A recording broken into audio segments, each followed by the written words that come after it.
কারাগার থেকে মুক্তির পর প্রথমবারের মতো চট্টগ্রামে গেলেন ডেস্টিনি গ্রুপের চেয়ারম্যান মোহাম্মদ হোসেন এবং ব্যবস্থাপনা পরিচালক রফিকুল আমিন। তাদের শুভেচ্ছা জানাতে রোববার দুপুর থেকেই নগরীর আগ্রাবাদ অ্যাক্সেস রোডে ডেস্টিনির অফিসে জড়ো হতে থাকেন বিনিয়োগকারী ও গ্রাহকরা।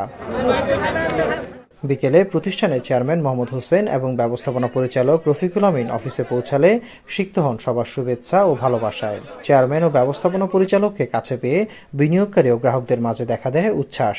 এই খুশি অকল্পনীয় খুশি, মানে যেটা ভাষায় প্রকাশ করতে পারবো না। ইনশাল্লাহ আমাদের এমডি স্যার খুব শীঘ্রই অচিরে বাংলাদেশে, উনি জেলে যাওয়ার আগেও বলছে যে উনি ব্যবসা করবে।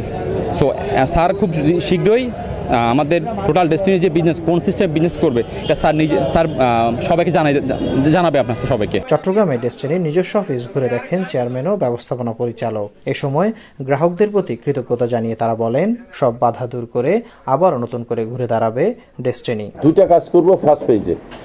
একটা কাজ হচ্ছে আইনি প্রক্রিয়ায় যে জামিন হয়নি দুইজনের, হেরা আছে জেলে, আর কোম্পানির কিছু ইয়ের ব্যাপার আছে, আপিল আবেদনের ব্যাপার আছে, এইটা একটা করব।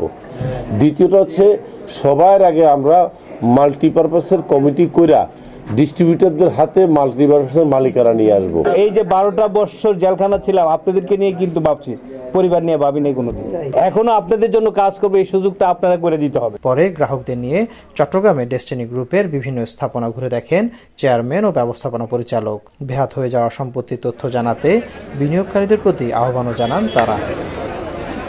নাইমুল ইসলাম, বৈশাখী সংবাদ, চট্টগ্রাম।